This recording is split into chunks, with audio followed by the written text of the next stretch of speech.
अब हम next topic की तरफ मूव करते हैं। इसमें हम देखने वाले हैं कि लिमिटेशंस क्या रहने वाली है डीबीएमएस। लिमिटेशंस बात करें तो फर्स्ट ऑफ ऑल देखिए कि लिमिटेशन हमारे पास जो पहली लिमिटेशन है वो बता रही है कि high cost DBMS implementing DBMS require expensive hardware and software। अब इससे मतलब क्या है? ये मतलब अब कर रहा है जब हम हाई एंड कंपनीज की बात करते हैं, लाइक आप फेसबुक की बात कर रहे हो या आप amazon की बात करते हो या आप इसके अलावा गूगल की बात करते हो, ये हाई एंड कंपनीज हैं। ये जब डाटाबेस को मेंटेनेंस की बात आती है तो हार्डवेयर की कॉस्ट और सॉफ्टवेयर की कॉस्ट ही इतनी ज्यादा हो जाती है कि इसको मेंटेन करना ही बड़ा डिफिकल्ट है और इसके लिए ट्रेनिंग की जाती है स्टाफ की और एडमिनिस्ट्रेटर्स की, और ये टाइम कंज्यूमिंग प्रोसेस है और ये बड़ा कॉस्टली पड़ जाता है छोटी कंपनीज के लिए। Ongoing maintenance add to total cost of ownership. कहते time to time ongoing maintenance करनी पड़ती है, मतलब इसकी आपको मेंटेन करके रखना पड़ता है और टोटल जो ओनरशिप की कॉस्ट है वो बहुत ज्यादा बढ़ जाती है। दूसरी लिमिटेशन है सिक्योरिटी। आजकल के टाइम में सबसे बड़ी जो दिक्कत से हम जूझ रहे हैं वो है हैकिंग। हैकिंग सबसे ज्यादा हो रही है। आपको पता है कि दो तरह की वेबसाइट्स होती हैं, एक है HTTP वेबसाइट और दूसरी है HTTPS वेबसाइट। HTTP का मतलब hyper text transfer protocol, HTTP की S का मतलब का है hyper text transfer protocol secure. इसके साथ साथ में सिक्योर्ड प्रोटोकॉल का यूज किया गया है, आपके जो डाटाबेस को वो सिक्योर करके रखेगा। एक्स्ट्रा मनी इसके लिए आपको देनी पड़ती है, एक्स्ट्रा टाइम देना पड़ता है सेटअप के लिए to design a proper security policy. Regular data backup देना पड़ता है। आपको ये चीज का पता है, जो बैंक है, कोई भी बैंक की बात करें, वो एक तो अपना डाटा रखता है अपनी ब्रांच में और दूसरा एक बैकअप रखता है ये हेड ब्रांच में, हेड ऑफिस में जिसको बोलते हैं, ठीक है जी, HO हेड ऑफिस में रखा जाता है एक डाटा। एक इसके बाद जो सारा कंबाइंड डाटा रखा जाता है वो आउट ऑफ कंट्री भी रखा जाता है कहीं पे, इन केस पूरे इंडिया का ही डाटा इस तरह से हो जाए, लॉस्ट हो जाए या हैक हो जाए तो देन उनके पास क्या बैकअप है, किस तरह से बैकअप ले सकते हैं। ठीक है जी। Failure to backup can lead to permanent data loss. छोटी कंपनीज के साथ ये मोस्टली होता है, हार्ड डिस्क में डाटा का बैकअप लेके रखते जाते हैं और जैसे ही फेलियर हुआ, बैकअप नहीं आ पाया तो सारा का सारा डाटा लॉस हो गया। ये सबसे बड़ी लिमिटेशन है। अब हम बात करने वाले हैं RDBMS की, बहुत इंपॉर्टेंट है, सारा चैप्टर इस पे बेस्ड है आगे। RDBMS ये बनाया था डॉक्टर EF कोड ने। डॉक्टर EF कोड ने RDBMS को डिजाइन किया था 1970s में। ये देखो, relational database management system introduced in 1970s बाय EF Codd, doctor EF Codd. ये डाटा को टेबल की फॉर्म में स्टोर करवा के रखता है। ठीक है जी, that means tables with row and column. ये देखो, ये सारे कॉलम्स है। ठीक है जी, मैंने आपको ऑलरेडी बता दिया है कॉलम्स के बारे में, और ये सारी आपके पास रोज आ गई। ठीक है जी। Uses the concept of relation to represent each file. हर फाइल को ये रिलेशन की फॉर्म में रिप्रेजेंट करता है। रिलेशन का मतलब क्या हो गया? टेबल। टेबल की फॉर्म में हर फाइल को रिप्रेजेंट किया जाता है। Relations are two dimensional table.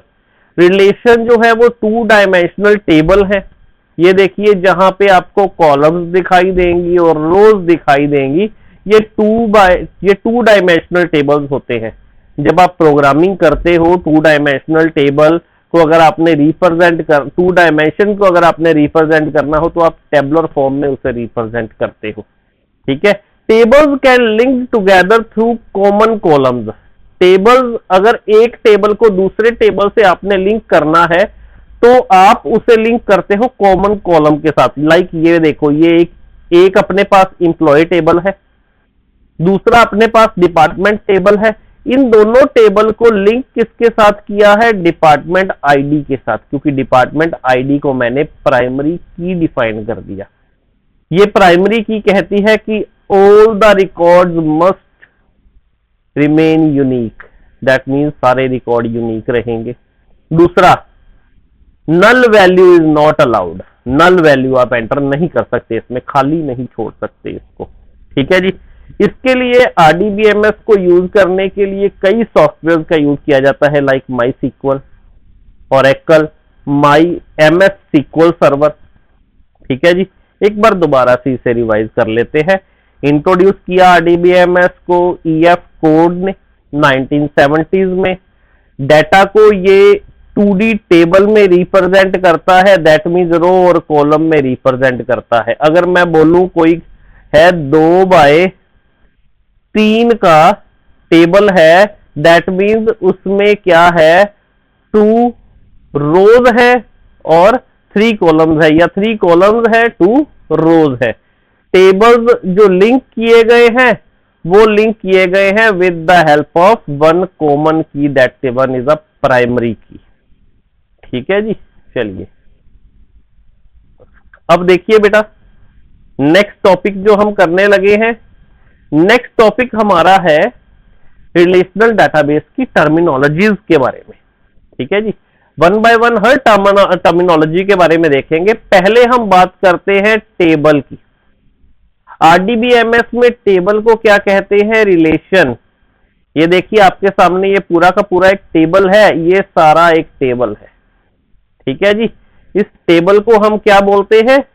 Relation. और ये टेबल बनता कैसे है? कॉम्बिनेशन ऑफ रोज और कॉलम। अब कॉलम क्या है? कॉलम के देखो टोटल पहले तो 3 नाम है, कॉलम, एट्रीब्यूट एंड फील्ड। ठीक है जी। ये कॉलम्स है like roll number, name, gender, date of birth, father name and address. These all are the columns. ठीक है जी। अब हम बात करते हैं जी रोज कौन सी है। ये देखिए ये रोज है जी, 101, 102, 103, 104 एंड 105, ये है रोज। ठीक है जी। रोज को हम बोलते हैं टप्पल या रिकॉर्ड। ठीक है जी। और कॉलम्स को हम बोलते हैं एट्रीब्यूट या फील्ड। अब डोमेन क्या है? Set of permissible values like gender. Gender में या तो आप एंटर कर सकते हो मेल, ये देखो जेंडर की मैंने यहां पे परमिसेबल वैल्यूज सेट कर दी, या तो आप वहां पे मेल एंटर कर सकते हो या एंटर कर सकते हो आप फीमेल। इसके अलावा आप कोई वैल्यू एंटर नहीं कर सकते। डिग्री, डिग्री का मतलब number of attributes in a relation. अब देखो भी, डिग्री बड़ा अच्छे से समझ लेना। ठीक है जी। वो समझाने जा रहा हूं डिग्री। ये बोल रहा है डिग्री क्या है? Number of attributes, that means number of column जितने भी हैं। ये देखो 1, 2, 3, 4, 5 एंड 6, दैट मींस इस टेबल की डिग्री कितनी हो गई? 6। अब कार्डिनैलिटी क्या है? They are saying that number of rows in a relation, that means number of tuples in a relation. Tuple कितनी है जी? 1, 2, 3, 4, 5। 5 टप्पल है तो कार्डिनैलिटी क्या रहेगी? कार्डिनैलिटी रहेगी 5। ठीक है जी।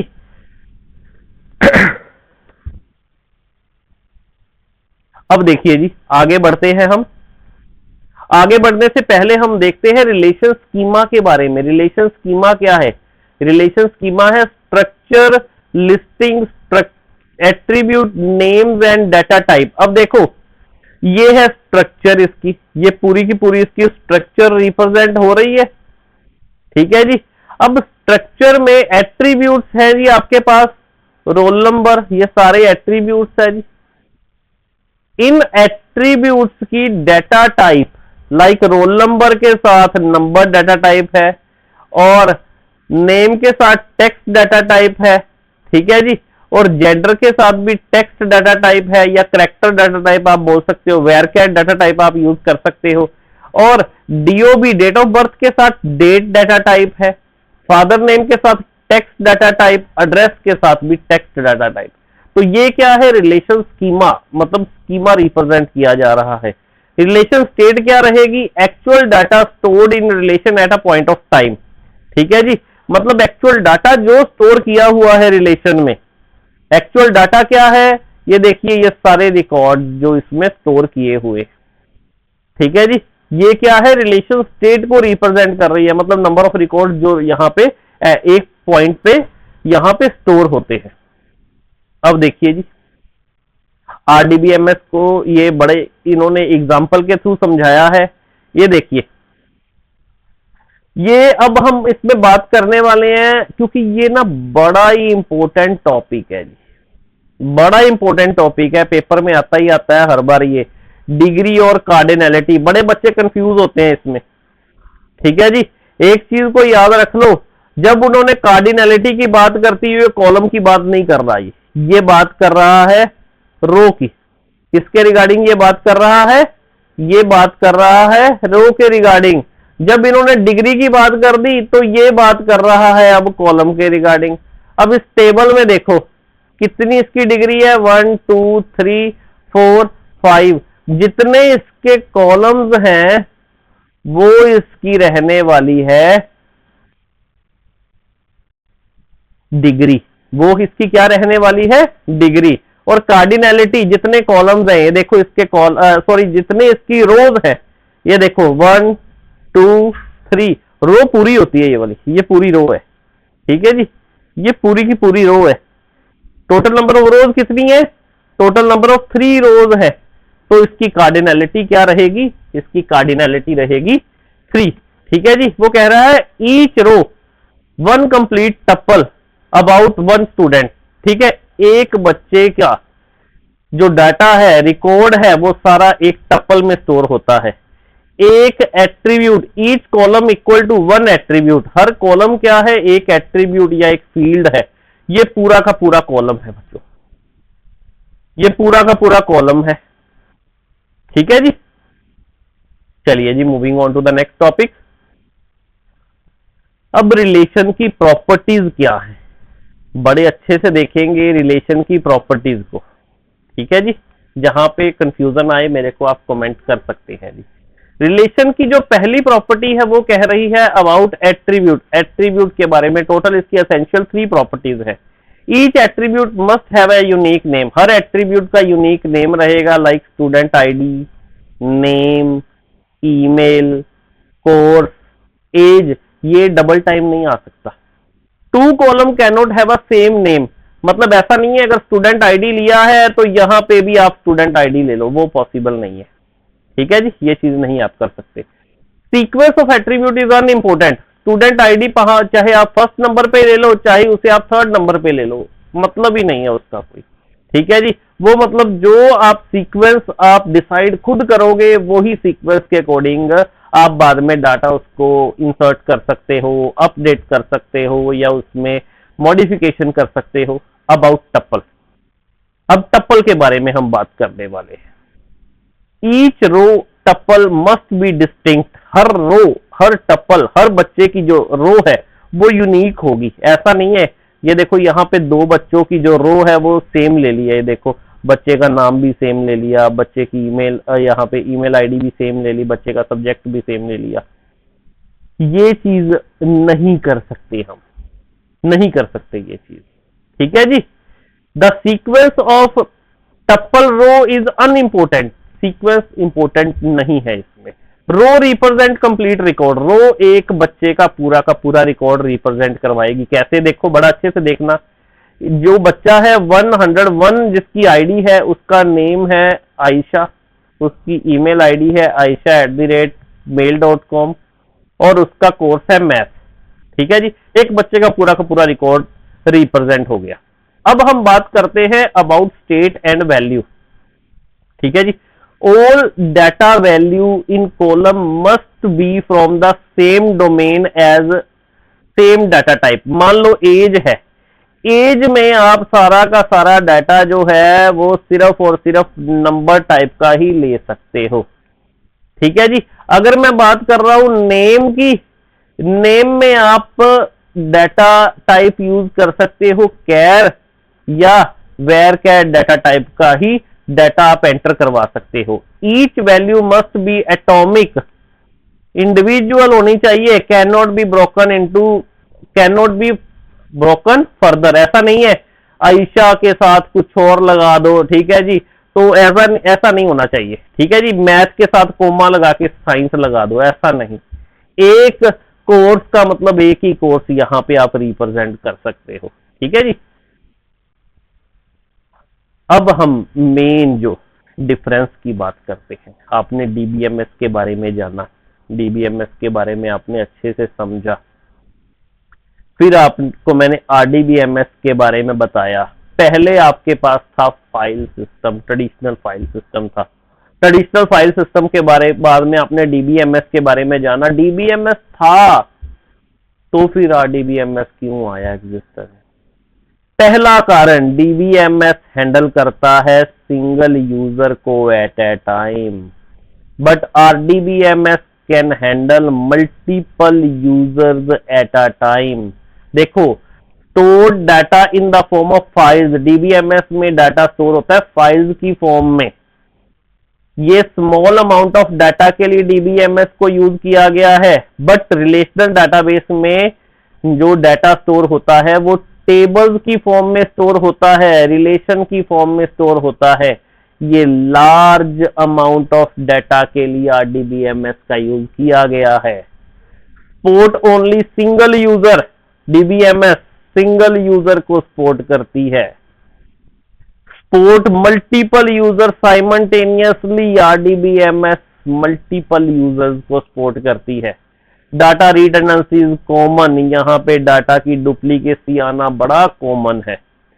यहां पे डिफरेंट कीज का यूज किया जाएगा। लाइक आपको एक दो कीज के बारे में बता देता हूं, प्राइमरी की, यूनिक की, फॉरेन की, डिफरेंट कीज का यूज किया जाएगा ताकि रिलेशनशिप के थ्रू मिनिमाइज किया जा सके रिडंडेंसी को। ठीक है जी। ये भी बोल रहा है पूरी तरह नहीं खत्म हो रही है, यहां पे भी ये बोल रहा है मिनिमाइज कर दी जाती है 99.9% तक।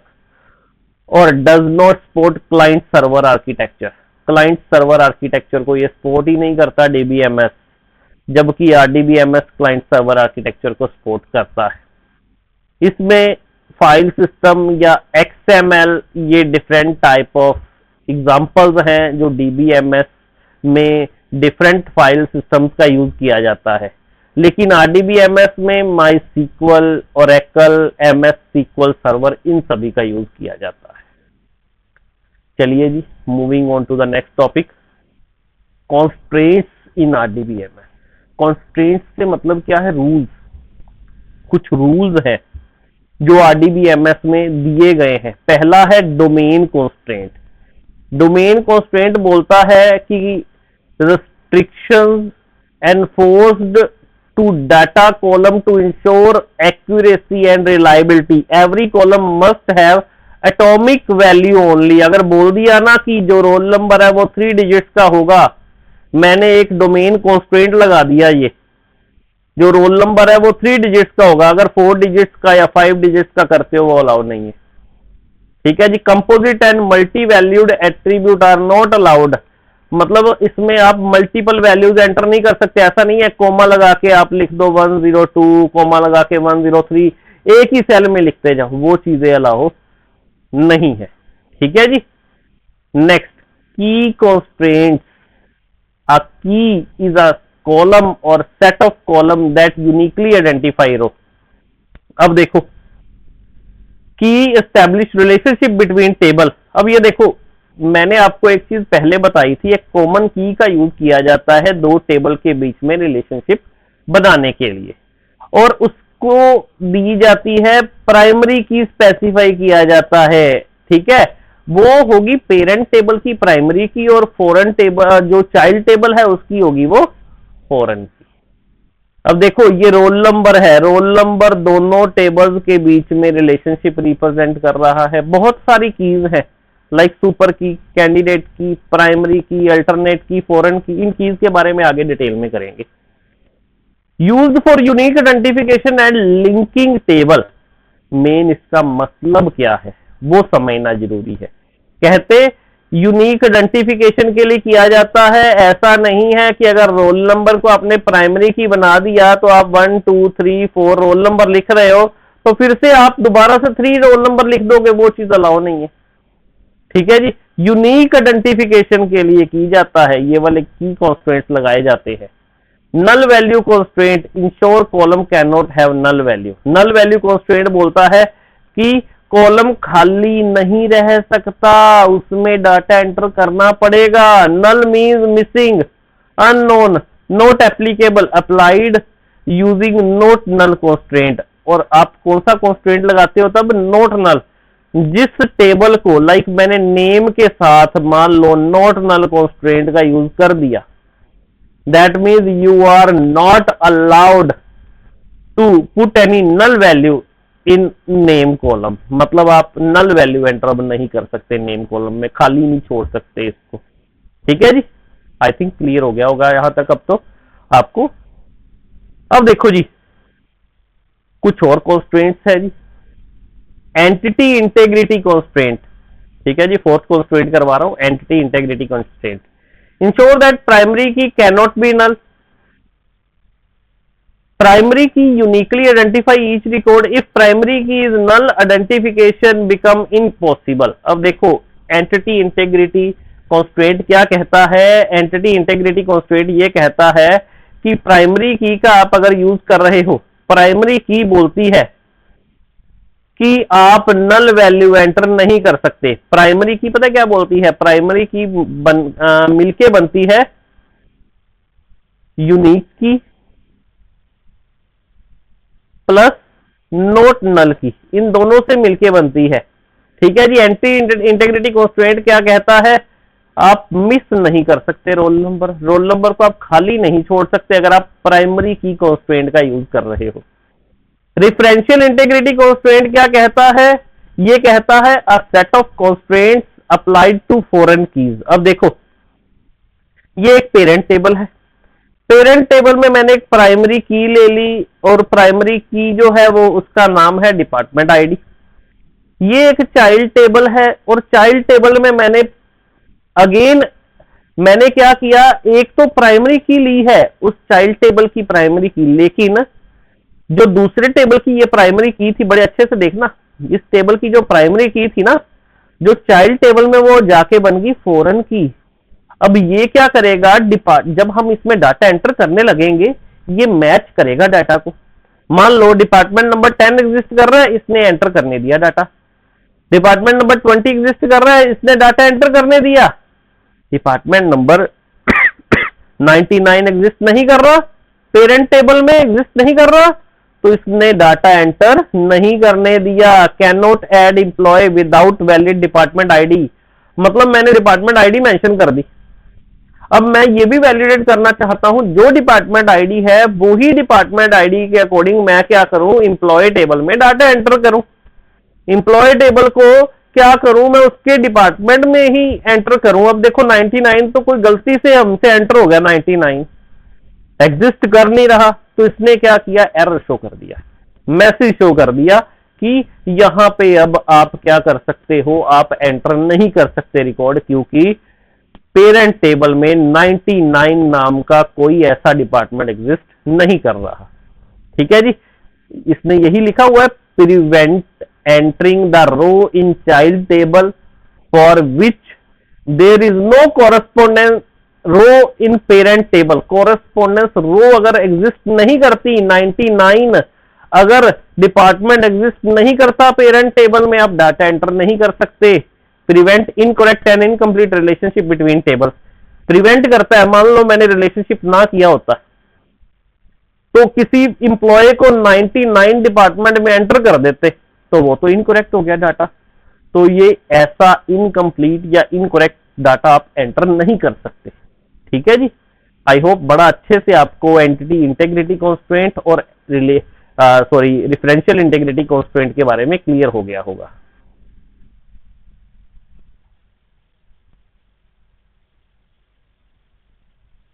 अब हम बात करने लगे हैं, बड़ा इंपॉर्टेंट ये टॉपिक है टाइप्स ऑफ कीज के बारे में, बड़ा इंपॉर्टेंट है जी। पेपर में एक क्वेश्चन आता होता है कीज के ऊपर। और अब हम बात करने लगे हैं सुपर की। सुपर की क्या है? अ सिंगल एट्रीब्यूट और a set of attribute that can uniquely identify all rows. Super key support null value, super key में नल वैल्यू एंटर कर सकते हैं। Adding any attribute to candidate create a super key. A table can have many super key. मान लो एक table है ये, ठीक है जी, ये एक टेबल है।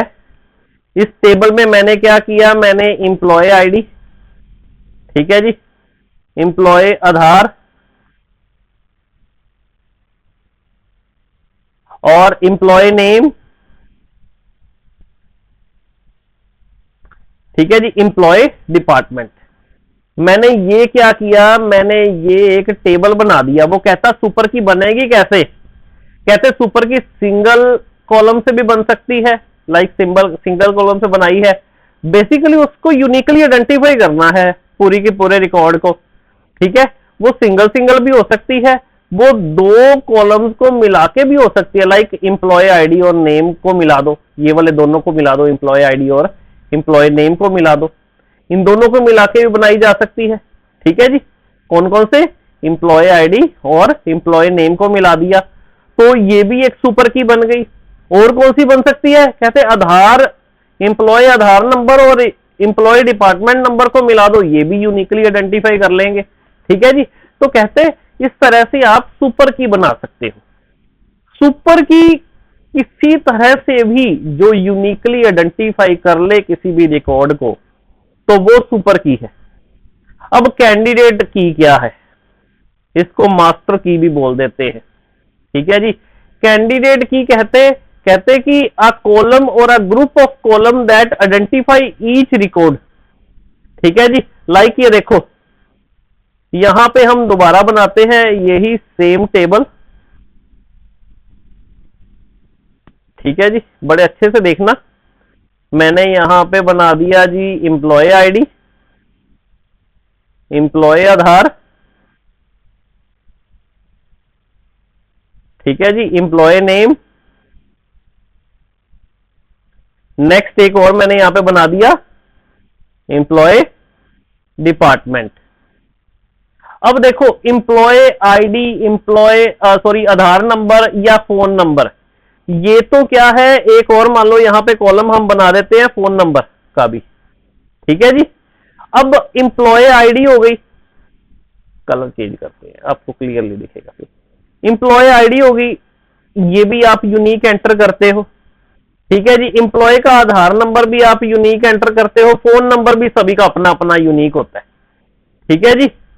तो ये क्या है, ये जो रिकॉर्ड्स को यूनिकली आइडेंटिफाई कर सकती है वो है कैंडिडेट की। अब कैंडिडेट की एक और खासियत है, अच्छे से सुनना, ये कैंडिडेट है, दिस की इज कैंडिडेट फॉर प्राइमरी की। ये प्राइमरी की बनने के कैंडिडेट कौन सी की हो गई? एक तो एम्प्लॉय आईडी हो गई, दूसरा एम्प्लॉय आधार होगी, और थर्ड नंबर पे फोन नंबर हो गई। ये तीन कीज कैंडिडेट हैं किसके? प्राइमरी की बनने के, ठीक है जी। तो अब आगे बढ़ते हैं जी। अब हम बात करते हैं नेक्स्ट की प्राइमरी की। मैंने आपको एक बात बताई थी कि टेबल में बहुत सारी कैंडिडेट की हो सकती हैं, बहुत सारी सुपर की हो सकती हैं, लाइक एम्प्लॉय की आईडी, ठीक है जी। तो एम्प्लॉय का आधार, इस तरह से हमने किया था, नेम भी लिया था हमने, एक हमने लिया था फोन नंबर, ठीक है। तो ये क्या, इसमें से मैंने आपको बताया था कि जो एम्प्लॉय आईडी है, एम्प्लॉय आधार है और फोन नंबर है, ये तीनों की तीनों क्या हैं? कैंडिडेट की हैं। ये तीनों की तीनों कैंडिडेट हैं प्राइमरी की बनने के। अब इनमें से मान लो कि मैंने क्या किया, मैंने इनमें से कोई एक बना दी यहां पे। मैंने क्या किया, मैंने इंप्लॉय आईडी को पकड़ा, इंप्लॉय आईडी को पकड़ के मैंने क्या किया, प्राइमरी की बना दिया। ठीक है जी, ये प्राइमरी की बन गई, मतलब वो कैंडिडेट थे लेकिन बनेगी तो एक ही प्राइमरी की। एक टेबल में एक प्राइमरी की हो सकती है, ये याद रखना। एक टेबल की एक प्राइमरी की हो सकती है। Only one primary key allowed per table, can not contain null value. अब देखो प्राइमरी की बात सुन लो भी। प्राइमरी की जो बात कर रहे हैं, प्राइमरी की दो चीजों से मिलके बनती है, एक तो नॉट नल एट्रीब्यूट और दूसरा यूनिक एट्रीब्यूट। मतलब आप जब इसमें डाटा एंटर करने लगोगे, आप नल वैल्यू एंटर नहीं कर सकते प्राइमरी की में, और दूसरा आप यूनिक वैल्यू ही एंटर कर सकते हो, डुप्लीकेट वैल्यू एंटर नहीं कर सकते, can not contain duplicate value. और if one column is not enough a composite primary key, that means multiple column को मिला के भी प्राइमरी की बनाई जा सकती है। इंप्लॉय आईडी और आधार को मिला के भी एक प्राइमरी की बनाई जा सकती है। कंबाइंड प्राइमरी की होगी लेकिन प्राइमरी की एक ही होगी, ओवरऑल प्राइमरी की एक होगी। ठीक है जी। अब हम बात करते हैं फॉरेन की। फॉरेन की बात करने लगे हैं जी। फॉरेन की क्या है? They are saying that a field in a child table whose values is derived from the parent key of parent table। अब देखो जी, इधर देखना, ये डिपार्टमेंट आईडी है, ये चाइल्ड टेबल में फॉरेन की है। ये डिपार्टमेंट आईडी है, ये डिपार्टमेंट टेबल में क्या है, प्राइमरी की। पेरेंट टेबल में प्राइमरी की, चाइल्ड टेबल में क्या होगी, वो फॉरेन की। अच्छे से याद रख लो, पेरेंट टेबल में क्या होगी, प्राइमरी की होगी, चाइल्ड टेबल में क्या होगी, आपके पास फॉरेन की होगी। अब चाइल्ड टेबल में जब डाटा एंटर करने लगोगे, ये मैच करेगा डिपार्टमेंट के साथ। अगर डिपार्टमेंट एग्जिस्ट कर रहा है तभी आप डाटा एंटर कर सकते हो, अदरवाइज डाटा एंटर नहीं कर सकते। ये देखो, यही लिखा हुआ है, प्राइमरी की एंड फॉरेन की must have same data type and size. दोनों का डाटा टाइप और साइज सेम होगा। ठीक है जी, क्लियर हुआ जो मैंने आपको समझाया अभी तक। अब देखो आगे बढ़ते हैं जी।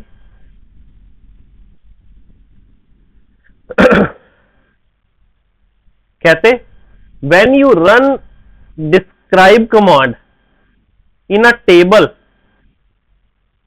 with primary key, आपको क्या मिलता है, ये देखो। जब आप डिस्क्राइब कमांड का यूज करते हो ना, प्राइमरी की जिस आपने कॉलम पे लगाई है, की के बीच में लिखा हुआ आता है PRI। PRI that means primary की है, इसको प्राइमरी की हमने लगाई हुई है। ठीक है जी। अब देखो दूसरी चीज, नल। नल का मतलब क्या है? नल का मतलब है primary key can not be नल, मतलब आप नल वैल्यू एंटर नहीं कर सकते, आप रोल नंबर को खाली नहीं छोड़ सकते। ठीक है जी, इज इट क्लियर? इस पे भी देखो नल लगाया है, इस पे भी नल लगाया है, but PRI that means primary की एक पे लगाया है। ठीक है, तो ये बेसिकली जो आपकी डिस्क्राइब ये डिस्क्राइब स्टूडेंट ये कमांड है, ये टेबल की स्ट्रक्चर को रिप्रेजेंट करती है। ठीक है जी। आई थिंक एक की रह गई है मिस, वो भी मैं आपको बता देता हूं। की है प्राइमरी की के बाद आपके पास बची, हमारे पास यहां पे फॉरेन की भी हो गई, कैंडिडेट की भी हो गई, प्राइमरी की भी हो गई, एक अल्टरनेट की रह गई। उसके बारे में एक बार अच्छे से देख लो। ठीक है जी, वो आपको बड़ा अच्छे से समझाने वाला हूं। अल्टरनेट की क्या है? अल्टरनेट की हमने छोड़ दी बीच में से, ये सेंटर में थी की, क्योंकि मैंने बहुत कुछ बीच में लिख दिया था इसलिए वो रह गई।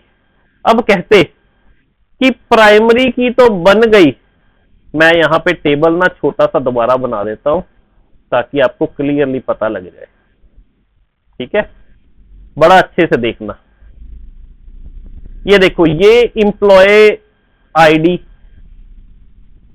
इंप्लॉय आधार, ठीक है जी। और एक हमने लिया था नेम इंप्लॉय का, एक हमने लिया था इंप्लॉय का फोन नंबर। मैंने बोला कि क्या हुआ कि यहां पे इंप्लॉय आईडी, इंप्लॉय आधार और फोन नंबर, ये तीनों की तीनों क्या हैं? ये तीनों की तीनों कैंडिडेट की है। ये तीनों की तीनों क्या है? कैंडिडेट की है। कैंडिडेट की किसके हैं? प्राइमरी की बनने के, ठीक है जी। और उसके बाद मैंने बोला हम क्या करते हैं, बीच में से एक प्राइमरी की चूज कर लेते हैं। मान लो इंप्लॉय आईडी, इंप्लॉय आईडी मैंने क्या बोला कि ये इंप्लॉय आईडी क्या है? This one is a primary की। अब जो बच गई, कौन कौन सी बच गई? बड़ा अच्छे से देखना। अब बच गई आपके पास आधार नंबर और फोन नंबर। जो ये दोनों बच गई, ये बन जाएंगी अल्टरनेट कीज। इन्होंने लिखा हुआ है a candidate key that does not selected as primary key. जो कैंडिडेट की सिलेक्ट नहीं की गई प्राइमरी की, वो बन गई अल्टरनेट कीज, ठीक है जी। आपकी कीज का कंसेप्ट बेटा बड़े अच्छे से क्लियर हो गया है। अब हम अपने टॉपिक की तरफ बढ़ते हैं जी। अब हम बात करने वाले हैं माई सीक्वल की, ठीक है जी। माई सीक्वल की बात करने वाले हैं। माई सीक्वल एक सॉफ्टवेयर है।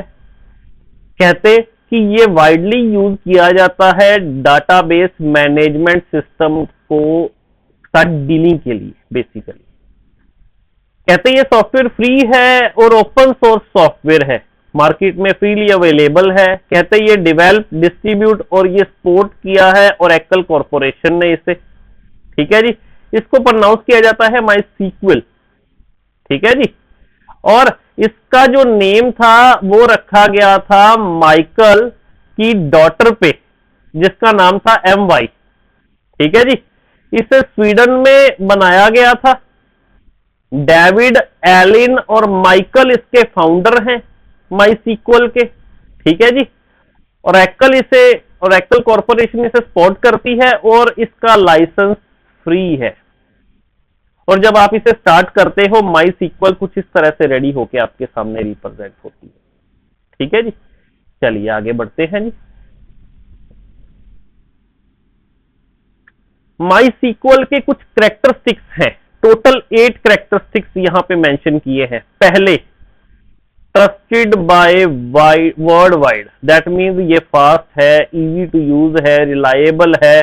और सबसे बड़ी बात, millions of persons are using MySQL in today's time to manage their data. Scalable है, that means handle database from large to small to extremely large size, small size से लेके large size तक के data को handle कर सकती है, ठीक है जी। ANSI, American National Standard Institute SQL complement दिया था, follow the international SQL standard. ये इंटरनेशनल सीक्वल स्टैंडर्ड को फॉलो करता है। अमेरिकन नेशनल स्टैंडर्ड ऑर्गेनाइजेशन है एक, उसको ये फॉलो करता है, उसके स्टैंडर्ड को ये फॉलो करता है। ये क्रॉस प्लेटफॉर्म लैंग्वेज है, दैट मीन्स ये language Windows, Unix, Linux, Macintosh सारे ऑपरेटिंग सिस्टम पे चल जाती है। मल्टी लैंग्वेज कंपैटिबिलिटी है, दैट मीन्स आप इस लैंग्वेज को, ये मल्टी लैंग्वेज कंपैटिबिलिटी का मतलब ये है कंप्यूटर की लैंग्वेज की बात चल रही है, ठीक है जी। कंप्यूटर की डिफरेंट जो लैंग्वेज होती है उनको ये मल्टीपल लैंग्वेज के साथ भी ये सपोर्ट की जा सकती है, like Java, C++, PHP, Python, ठीक है जी। और भी बहुत सारी लैंग्वेज हैं जिनके साथ आप ये माई सीक्वल को यूज कर सकते हो बैक एंड पे। इजी टू इंस्टॉल है जी, क्विक सेटअप है इसका, कैपेबल है, handling large amount of data को हैंडल कर सकती है। Released under open source license, that means you don't have to pay anything, okay. इसका प्रॉम्प्ट कुछ इस तरह से रहता है। माई सीक्वल प्रॉम्प्ट जब आप ओपन करते हो, यहाँ पे आप क्या करते हो, कुछ इस तरह से आपको ये प्रॉम्प्ट मिलता है। ठीक है जी।